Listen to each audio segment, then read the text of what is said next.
So here we are in chapter 9, where we're going to talk more about cache memory and virtual memory. Now, you may have noticed I hopped over chapter 8. Chapter 8 of this textbook is a little more advanced. It talks about kind of beyond the RISC processor into that superscalar, into the Itanium series processors, and really is best left for a more advanced course. And so the fourth part of our textbook, which is entitled The System, talks a lot about just the internal computer and how it's composed. And so we're going to really dig into cache memory and virtual memory as kind of a detour from what we've talked about so far in this course. But understanding memory, as we've probably learned at this point, right, talking about the microprocessor, they go hand in hand.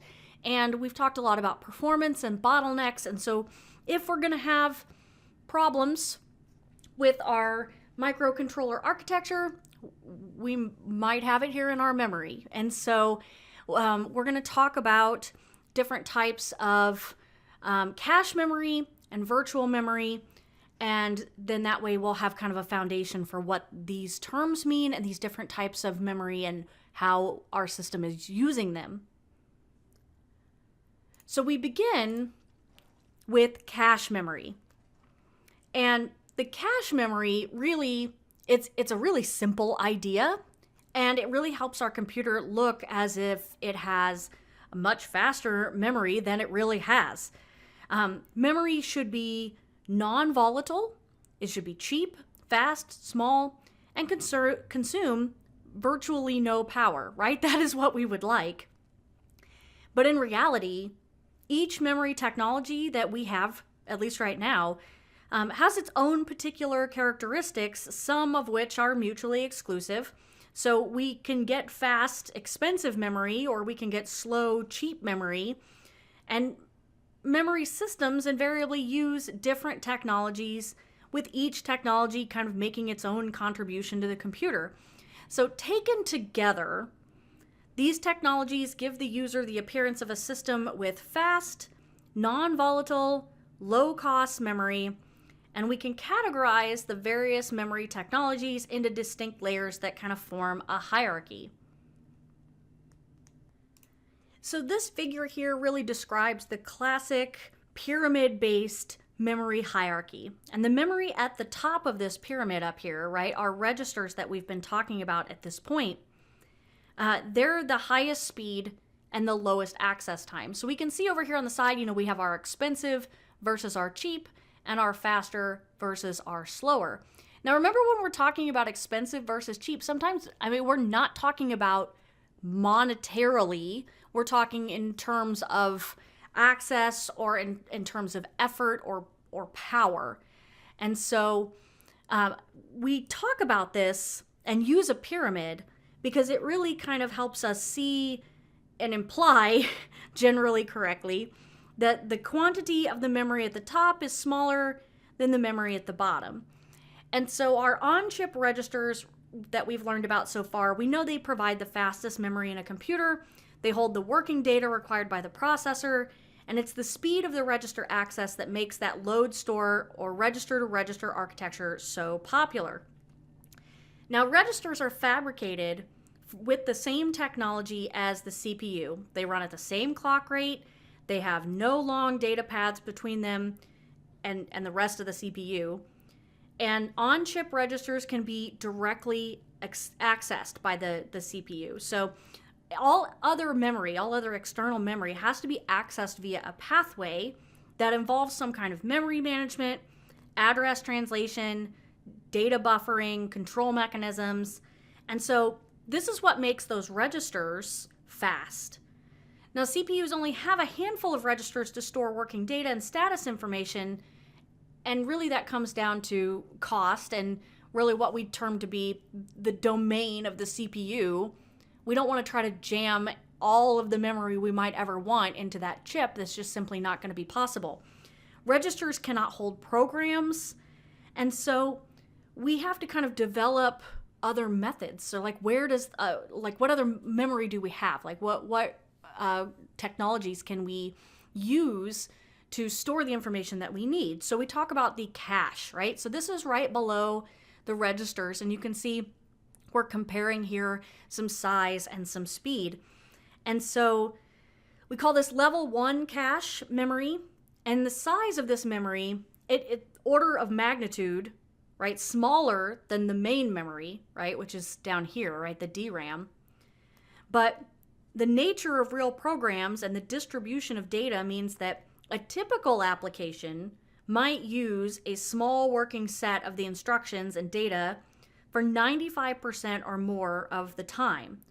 So once cache memory is located on the motherboard, but advances in chip technology have really made it possible to locate substantial caches on the processor chip.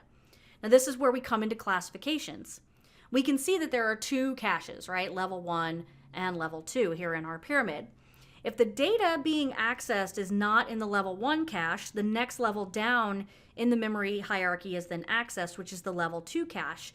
Now, not all systems have this level 2 cache. And in fact, some systems have 3. But if the data isn't in the cache, then it has to be retrieved from the computer's main memory, which is that next level down, right? And we can start to see our access times jump pretty considerably as we move down this pyramid.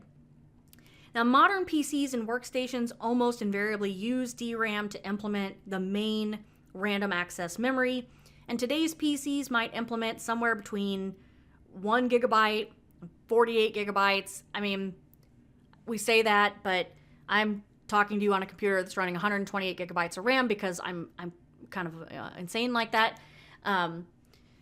I think most modern home motherboards, that's probably the max at this point that we can support as 128. But of course, we get into server systems and we can support a lot more. But because the main memory is volatile, it's necessary to store programs and data in non-volatile memory. And so one of the cheapest storage mechanisms is the hard disk. Now let me back up for a second. I keep using this term and I want to make sure that we understand what I'm talking about. Volatile versus non-volatile. Volatile memory means that power has to be attached in order for the memory, the data inside that memory module to be persistent. So we probably know that, or maybe we don't, that the DRAM, those sticks of RAM that are on your motherboard, for those of us that are kind of really at that introductory level of hardware, when the power goes off on your computer, nothing stays in there. It's gone. It's just gone. And so it's volatile. Non-volatile memory are things like our hard disk drives, where when we load that computer up, all of our files are there. Power does not have to be maintained to the hard disk drive or the solid state drive or whatever kind of non-volatile memory that you're using for that data to persist. And it's a difference in how the data is actually written to the device versus the storage mechanism that we use on volatile-based RAM. So as I was saying, one of the cheapest storage mechanisms is that hard disk that stores data in the form of either magnetic patterns on a flat rotating pattern, or we've talked about solid state drives, which kind of model our DRAM type storage, but we've essentially found a way for that data to persist. And I'm not going to dig too deep into how solid state drives work. It's a fairly easy Google if you want to go look it up. The book primarily talks about hard drives in terms of the platter style drives, which I think a lot of people today maybe think is an outdated technology. But, I've talked previously about the still pretty huge difference in expense for the size of storage that you're going to get solid state versus platter based. So a lot of computers are still coming with platter based, although if you're using something like a Chromebook or an iPad or even some laptops like Microsoft Surface and things like that, they're moving to those solid state drives simply because moving platters in a moving computer has always posed a problem, aside from other things like power consumption and heat dissipation and things like that. So no tangents, right? A hard disk can store a lot of data, right? We can get hard disk drives, I think, in the realm of double-digit terabytes at this point for sure. But access time on a hard disk starts to really slow down. The table here shows 8 milliseconds. I think the best that a hard disk can probably do at this point, and I'm talking about the physical platter type, I think is 5 milliseconds. And so, while that's fast by human standards, like most humans can't think in milliseconds, we can see that it's quite a bit, like 6 orders of magnitude slower than our main storage. So today, the mechanical hard disk, right, is being replaced by more solid state drives. But again, we're not going to really dig into that right now. So going back to the main store, right, that's the DRAM. It cannot normally hold all of the programs and data required by the processor. Computers have to implement a memory management system that we call virtual memory.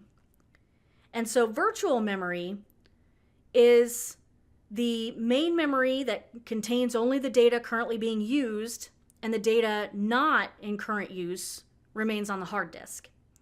So when the processor accesses the data that's not in the main store, the operating system kind of steps in and swaps in a page. Now, maybe you've heard this term before, a page file.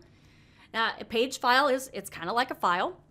It's a carved out section of your hard disk space, typically somewhere from 4K to 64K of data. You can make your page file bigger or smaller from the hard disk to the main store. And so a virtual memory system lets us run programs many times larger than the main store without incurring significant reduction in performance. So a virtual memory system that has like 512 megs of DRAM and a 100 gig hard disk can perform almost as well as a system that has 100 gigs of DRAM. And so virtual memory also provides a means for protecting our data as it moves around. So let's go back to our pyramid here. And the next step down, right, secondary storage. And a lot of computers these days do not come with secondary storage, which honestly kind of blows my mind. I'm from the generation that started with, floppies, and then we went to smaller floppies, and then we went to zip drives, and then we went to flash drives, and CDs, and DVDs, and DVD burners, and and so the fact that these days I basically can't use secondary storage except for flash drives is a little mind-bendy. Now, I'm not saying you can't put a CD or DVD drive in your computer, but most of them do not come with one anymore. And I always find it kind of entertaining as a professor when I get textbooks from publishers that come with materials on CD. And then I'm like, what am I supposed to do with that? So this is the next step down our memory hierarchy. This is our optical storage. So CDs, DVDs, Blu-rays, these optical memory stores can store data. And if you're not familiar with how optical storage works, it's really indentations along a spiral track on the plastic disc, and it's read using a laser that bounces light off the indentations. It's honestly not that big of a leap in technology from what we used to do with records, like vinyl records. You're welcome to go look it up. It's really kind of fascinating. So the optical memory, it's slower, right? We can see that it's quite a bit slower than the hard disk. And that's mainly because CD and DVDs, they rotate at a fraction of the speed of the platters inside of our hard disks. And we have to think about kind of this latency that happens when the disk needs to spin up. So if you have a disk in that tray and you go to access it, if you've had one of these drives before, you're familiar with this process where suddenly it's like, and it spins up. and it then is able to get up to the speed necessary to actually read the data and perform its job. Now, I do want to point out one thing about our pyramid here that's inaccurate in at least one sense. Optical storage is slower than magnetic storage, but it's not generally larger, right? And so we're talking about the difference, because we represent this as a pyramid, which kind of implies that, things above are smaller than the things below. A CD can hold about 650 megabytes of data. A Blu-ray disc can hold up to 25 gigabytes of data. And a few years ago, really not that long ago, these were truly large quantities of data. And I would argue that they're still large quantities of data. 25 gigs is still a lot.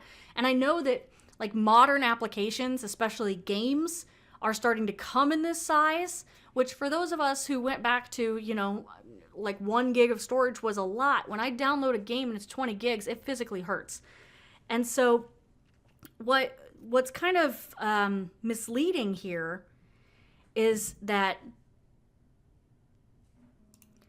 today's hard drives can store a lot more data than optical discs, right? Which looks like it's smaller than this secondary storage down here. But optical storage in this case, in this figure, is positioned by speed rather than size. So, we can see that it's slower, whereas 3 terabytes is larger than 25 gigabytes. So don't take that too out of context.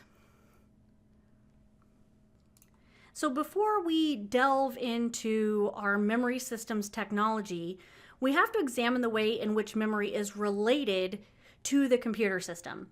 If the access time of a register in the CPU is less than 1 nanosecond, and the access time of a CD drive is over 200 milliseconds, it's going to take a lot of effort to manage a system with such diverse memory devices. They're all trying to do the same job, they just don't get data to the same place in the same way, or at least in the same time. So while this chapter is going to look at the relatively small cache memory that's combined with a larger and slower memory to make the combined system look like large and fast memory, right? Basically magic.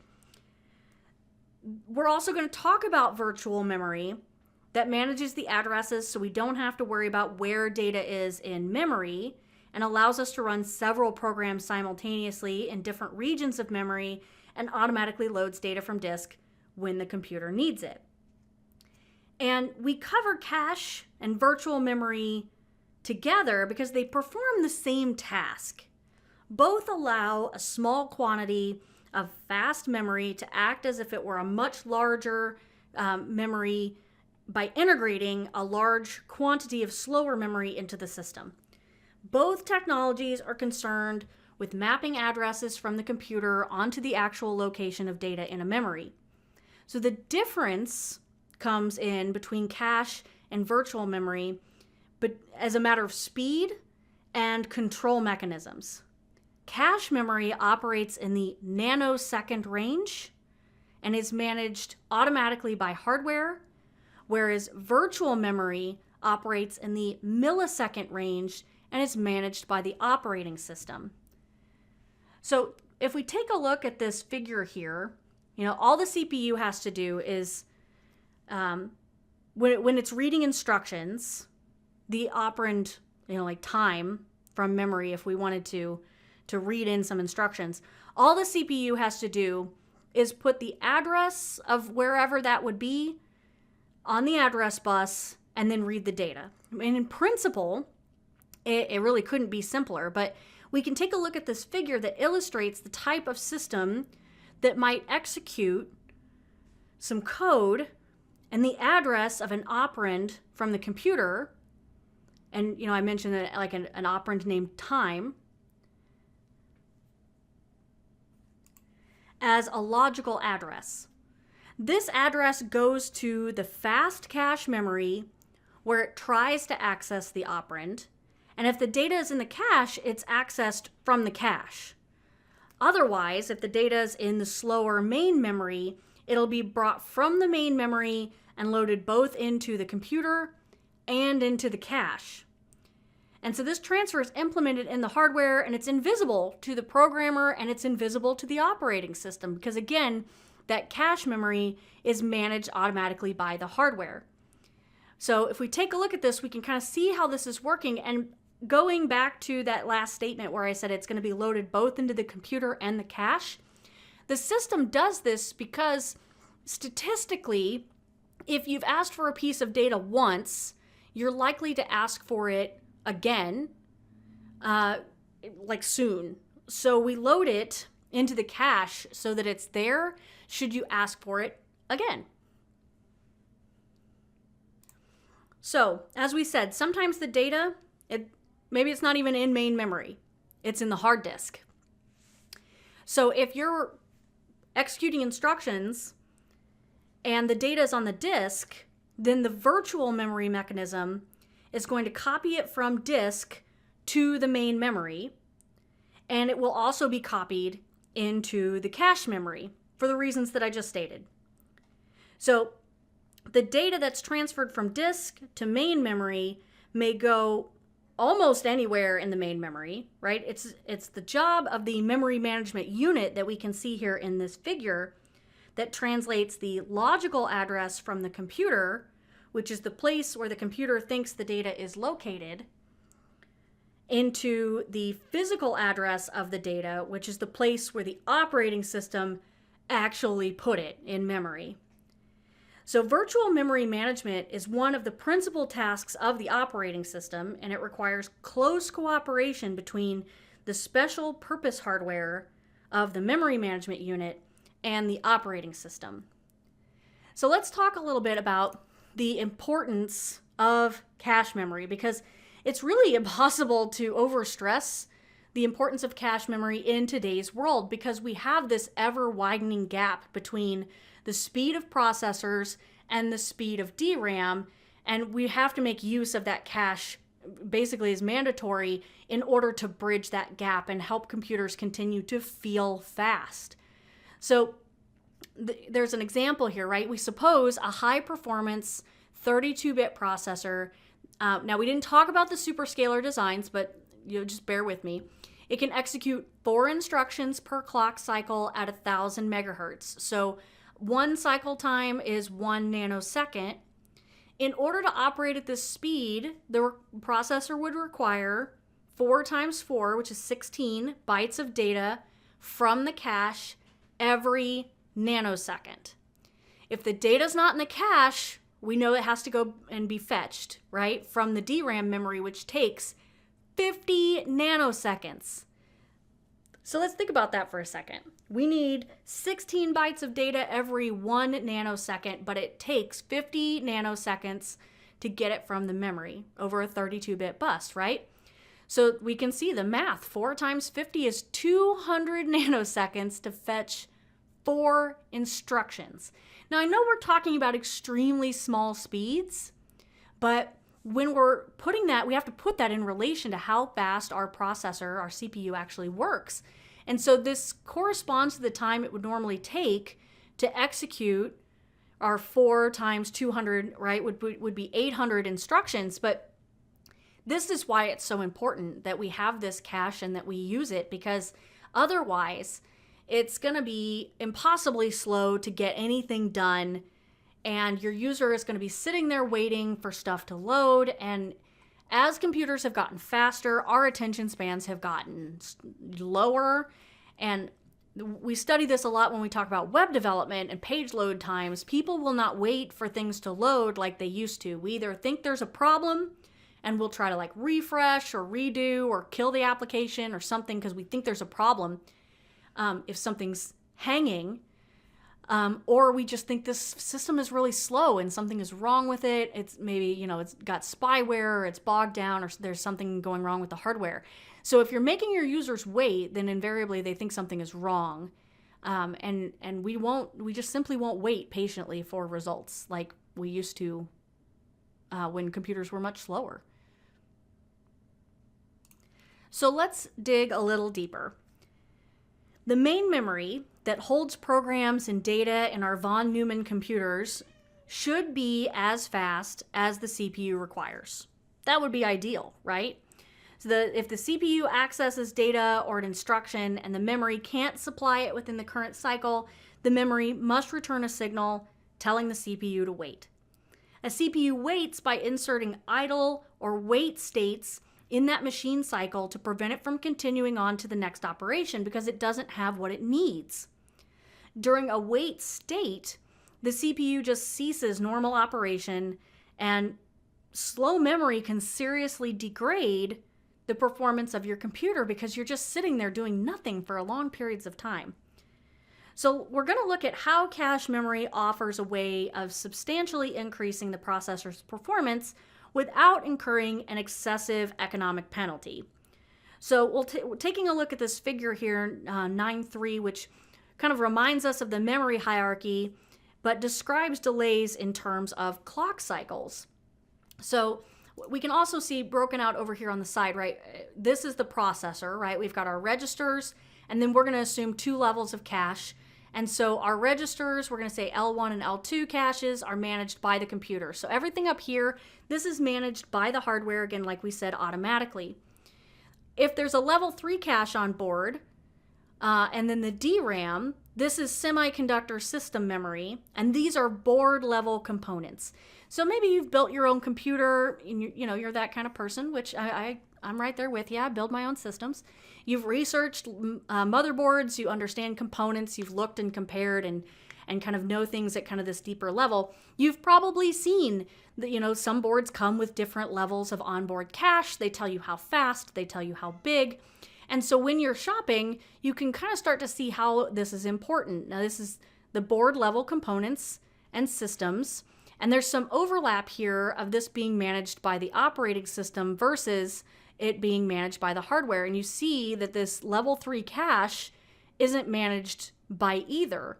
And we'll get to that because it's kind of a special case. And so then as we dig down into those managed by the operating system, right, our DRAM, that's those sticks of RAM, and then our hard disk, and then again, those optical drives. So year by year, the computer gets faster and memory gets faster. So we're going to talk a little bit about history so we can understand this concept of the memory wall. So going back to the early 1990s, it was common to see comments in journals expressing the sentiment that there's no point in building or using high-speed CPUs because all they do is wait faster. Because we've been having this problem for decades now. The solution to the designer's dilemma of memory basically holding up CPU performance is to build faster memory that can keep up with the CPU. Now, that might sound easy to do since CPU and memory technologies are linked to each other. They both employ the same design and fabrication processes. It's tempting to argue that a CPU with a cycle time of 5 nanoseconds requires a memory component with an access time of 5 nanoseconds. But there are flaws in this approach. First, it's a historical fact that the rate of increase in the speed of processors has far outstripped the increase in DRAM speeds, and we can see that here in this figure. Second, a CPU with a machine cycle time, right, the time taken by the processor to execute a read or write access to external memory of 5 nanoseconds might have a clock cycle time of only 2.5 nanoseconds because each CPU machine cycle is executed in 2 clock cycles. So suppose the CPU with its 5 nanosecond machine cycle time spends a clock cycle performing internal housekeeping tasks. The processor then requires data in only 1 clock cycle, measured from the time in which the address is first available to the time in which data from the memory is latched. The access time of the memory needed to keep up with the CPU is therefore 2.5 nanoseconds.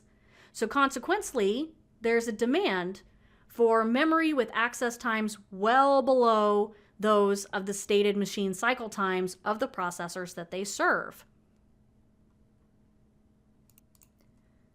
So although modern technology does indeed produce memory components with access time below 5 nanoseconds, the cost of such devices prohibits their use in large memory systems. A large-scale economic production of personal computers and workstations that happened in the mid-1990s demanded the use of tried and tested mainstream memory components. So we started with our 16 megabit DRAMs. They had an access time of 50 nanoseconds. And so that cutting edge stuff that actually works as fast as we need, it's way too expensive. So really what it comes down to is that there's nothing mysterious about cache memory. It's just very high-speed memory that can be accessed rapidly by the processor. The magic comes in from the ability of systems to employ a modest amount of high-speed memory, so like 256K in a system with 512 megabytes of DRAM, and then expect the processor to make 95% of its accesses to the cache rather than the DRAM. So the effect of different rates of change in the performance of memory and processors has been well studied, and it's argued that the lag in the speed of DRAM compared to processors will eventually prove to be the limit on computer performance. Researchers say that processing time is the sum of the time performing internal operations plus the sum of the time spent accessing external memory. And therefore, memory access components will eventually dominate. And any further progress in processing power is going to be pointless. And so this is the expression, or where we get this expression, to hitting the memory wall. This suggests there's a finite limit to progress in conventional microprocessor systems design, and cache has no intrinsic value. Buses distribute data, hard disks store large volumes of data. Caches are simply there to hide memory latency. So if we could figure out how memory could go faster, we wouldn't need the cache. So let's talk about the structure of cache memory. The general structure of a cache memory system can be seen here in the figure. We have a block of cache memory that sits on the processor's address and data buses in parallel with the much larger main store. Data in the cache is also maintained in the main store. So cache memory is duplicated in the main store. We know that it ultimately comes from the main store because it's copied in from there. The book uses this analogy of a telephone list. I honestly don't know who keeps telephone lists anymore. When I was growing up, we had to know each other's phone numbers because you had to dial them on the phone. And our phones didn't keep them for us. And so we had a phone list. The book's analogy of a telephone list, I think, is maybe a little outdated for today's student. But, they talk about the computer accesses a memory location. The probability that any given memory location will be accessed is not constant. And since some locations are more likely to be accessed than others, we have this way of determining what goes into the cache and what doesn't. Because the nature of programs and their data structures, the data required by the processor is often highly clustered throughout memory. It's not just like all over the place. So the stack may be accessed very regularly, and some functions are called more often than others. And we call this phenomenon locality of reference. And so this is really our principle of locality. And so this is kind of what makes cache memory possible. Some addresses are said to exhibit spatial locality because they're clustered within the same region of memory or the same data structure. And the programmer and the compiler, they have a considerable degree of control over spatial locality. So suppose a program has variables P, Q, and R. So P is an integer, R is an array of 8 integers, and Q is another integer. And then suppose P and R are accessed frequently, but Q rarely. If the data is declared in the order of P, R, and Q, the two frequently accessed items are going to be next to each other in memory, and they may be cached together. And so some addresses are said to exhibit temporal locality, right? So we have these two ideas of spatial and temporal locality. And because they're accessed over and over again within a short time span, so we can think about like locations accessed within a loop. So if you had a for loop that contained P, then that's going to give us access to the same variables in a regular pattern over time. So the principles of locality is a guide rather than a law, and some programs display both spatial and temporal locality and others don't. But a program with a very large matrix with data arranged at random might not exhibit any spatial locality. A database of mail order consumers indexed by geographical location might have a high degree of spatial locality because some communities may be frequent users of the service. And so there's just some ways that we can kind of predict what should be in the cache. And then the cache uses a cache controller to determine whether the operand accessed by the CPU resides in the cache or whether it must be obtained from the main memory. So there's essentially, like a little traffic controller in there who kind of determines where the information is. And so when the address is supplied to the cache controller, the controller returns a signal called a hit, so kind of like Battleship, that determines whether the cache access was successful or not. And just like Battleship, if it's not in the cache, it will return a miss. So the logical complement of this, right, hit or miss, and a miss indicates, the data is not in the cache, and the cache must be reloaded from memory, and so it has to go out to the DRAM and get it. So modern high-performance systems have multiple levels of cache, right? We saw that in our pyramid. We have our level 1 cache, level 2, level 3. Level 1 or L1 cache is the smallest and the fastest. If data isn't in the L1 cache, then we go to L2 and we search there. If the data isn't there, we go to the L3 cache and search. And so multiple levels of caches are cost effective because they provide better performance without increasing the size of the fastest cache. And so we kind of have all of these multiple levels just because we need all of this space, and then it's just cost effective to do so. So the section on cache performance is very math intensive.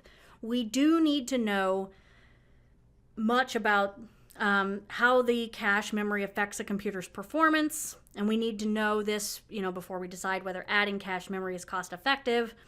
And we can build some simple models that kind of omit fine details of real cache systems, or we can come up with different types of predictive models with this like hit-miss ratio and things like that. It is fairly math intensive. So I'm going to hop over that and just talk about this section right here, other ways of looking at performance. Because there's really several ways of expressing the performance of cache memory. Some writers express it in terms of miss rates and penalties. So how many times did we basically guess wrong? Sometimes we include the CPU performance in the equation. So how many wait cycles are we having to move through, right, and stall? And there's sometimes difference in the way in which cache equations are expressed, which depends on the assumptions made about the system. So there's several cache equations that you can see here. That's really all I want to talk about in terms of performance. So we're going to talk about cache organization. Really, if the cache holds only a tiny fraction of the available memory space, let's talk about what data goes into it and where do we put it. So cache memory systems are harder to design and to integrate into computer systems than main stores, partially because of the high speed of cache memories and partially because of their complexity. So until about the 1980s, cache memories were really only seen in mini computers and mainframes. It really wasn't cost effective enough yet to put these into our regular computers, but not really that anyone had regular computers. In the late 1980s, we had the advent of the 68020, and the 30 and the 486 generation of microprocessors. And that's when caches really started to appear in personal computers. And today, the ability to put more than 1 billion transistors on a chip ensures that all high-performance processors include a large cache memory on chip. But again, talking about, shoving transistors on a tiny chip die, we just weren't there yet with the technology to be able to make that as prevalent as it needed to be.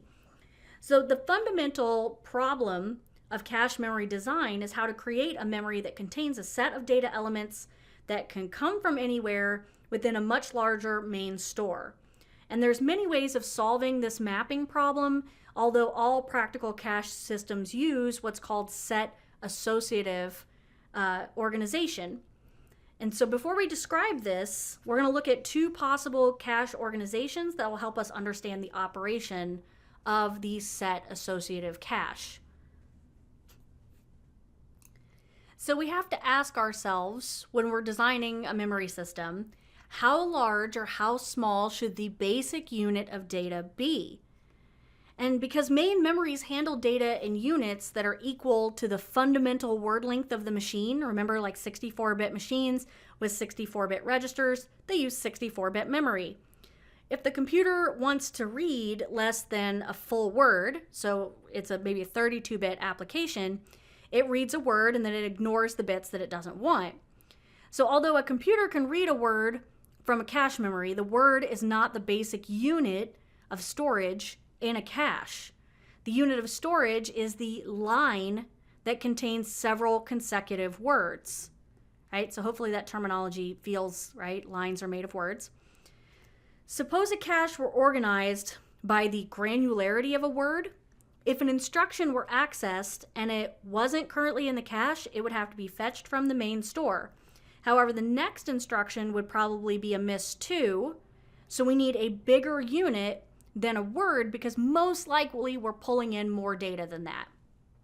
So a cache line consists of a sequence of consecutive words, allowing several consecutive instructions to be read from the cache without causing a miss. So when a miss does occur, the entire line that contains the word being accessed is transferred from memory to the cache. And then the optimum line size for any system depends on the total size of the cache. So the nature of the code and the instruction of the data, all of it is taken into account. We would like a cache that places no restrictions on the data that it can contain. So that would be data in the cache can come from anywhere within the main store. And if such a cache works this way, we call it an associative memory because it can store data anywhere in it because the data is accessed by its value and not by its address.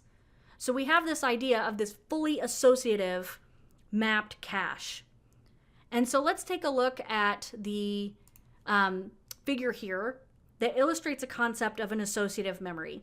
So each entry has 2 values. We have a key and a data element. And hopefully, if you're in software development, maybe you've heard of like key value pairs. This is the exact same principle. So the top line here at 52B1, right, first key, and that data that we can see in the data field, right? The data is not ordered in the sense that an entry can go anywhere in the memory. The key is the primary means of retrieving the data. An associative memory is accepted by applying a key to the main memory input and then matching it with all keys in the memory in parallel. So if the key is found, then the data at that location that's associated with that key is retrieved. So in example, right, suppose the computer wants to apply the key F001. So we can see this highlighted here, right? This is our key. And this key is applied to all locations in the memory simultaneously.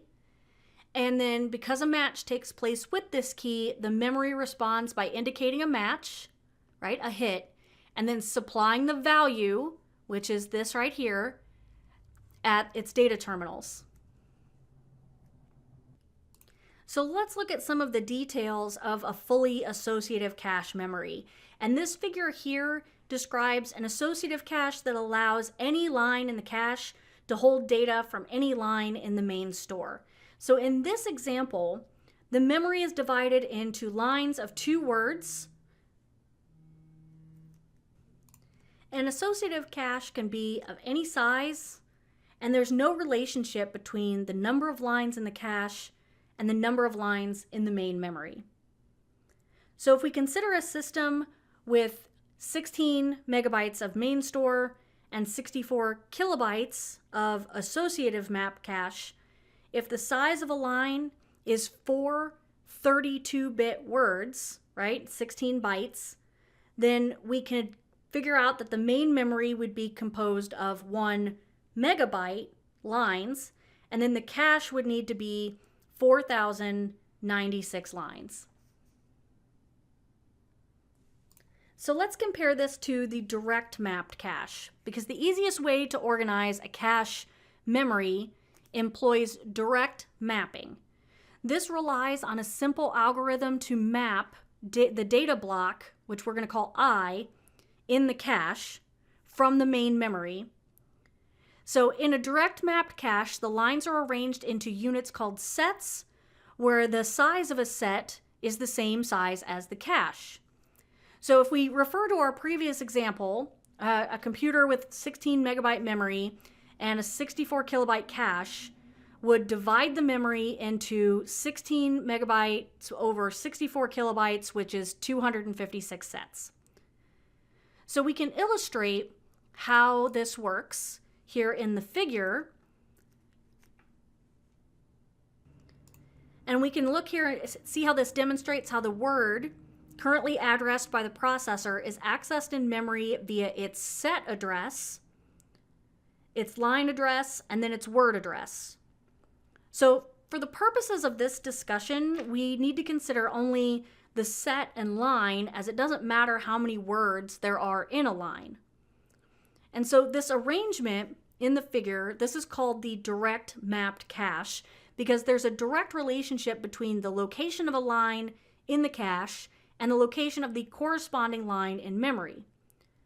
And in this example, the cache memory has a 2-bit line address, so it holds 2 to the 2, which is 4 lines. If a direct map cache is a B-bit line address field, then the cache must hold 2 to B lines of data. So in a direct mapped cache, it does not require a complex line replacement algorithm.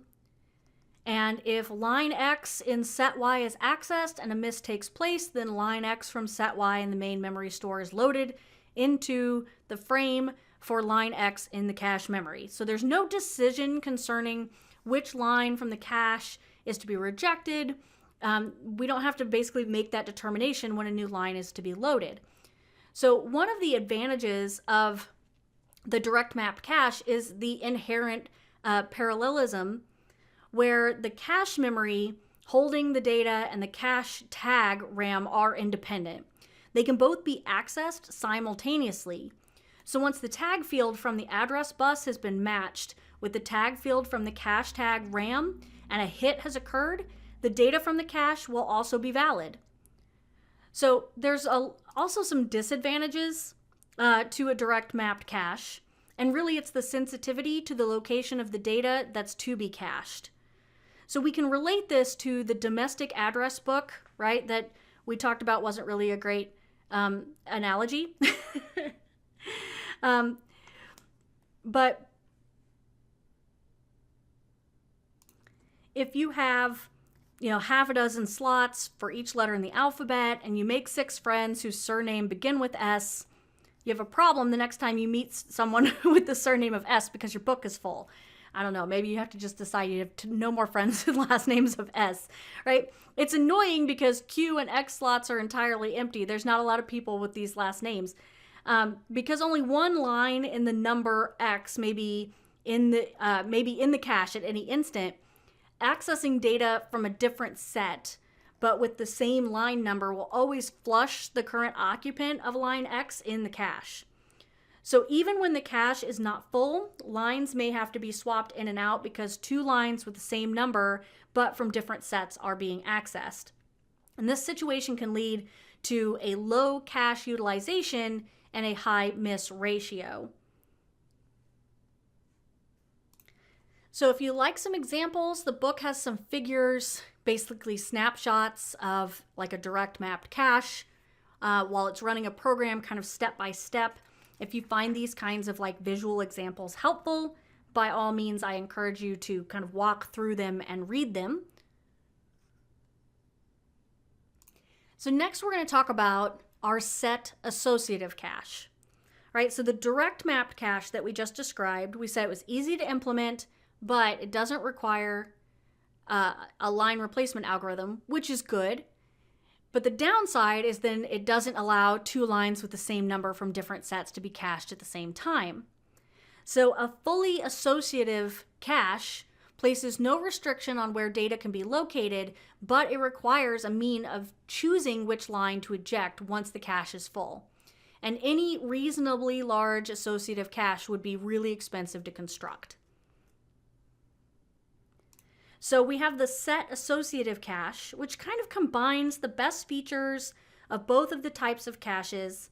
It's not expensive to construct, and consequently, this is the form of cache that we find in all of the computers that you've probably ever used.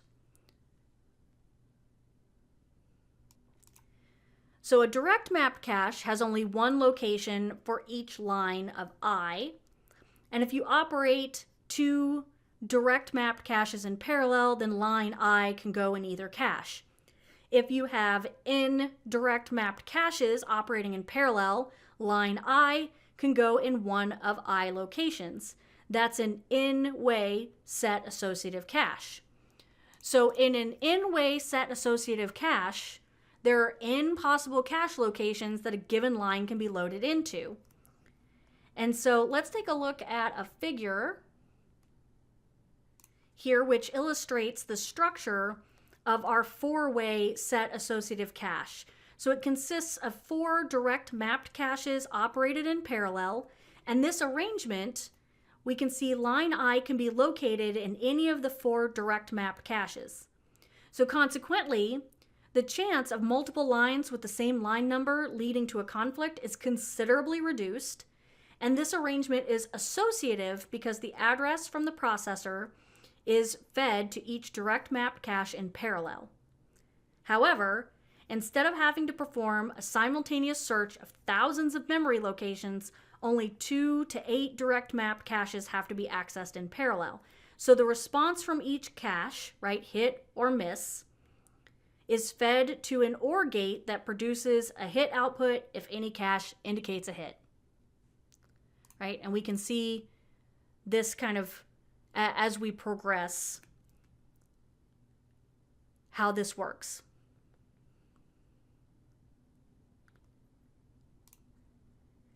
So taking a look at this figure, it repeats the previous example from our set associative cache, and everything is the same except that the direct mapped cache only has 4 lines.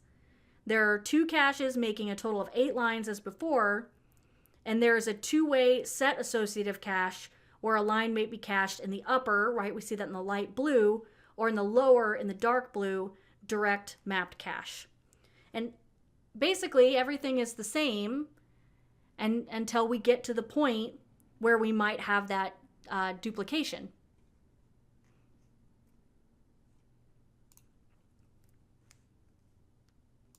So here's what happens, right? So if we have this instruction at address 10 mapped into line 2, which is a set size of 4, it's currently being occupied by this instruction. So we can see that the corresponding location in the second cache in the associative pair is free, and therefore the instruction can be cached in location 2 of the lower cache without ejecting line 2 from the upper cache. So there's a lot more on this topic of caches that we could cover, getting into some more complex topics, such as categories of a miss, pseudo-associative type caches, annex, victim, trace caches, considerations of design. There's quite a bit going on in chapter 9, but our purpose here, kind of from a beginner architecture standpoint, is to understand the different types of caches, why we use, what we use, and how they work from a beginner standpoint.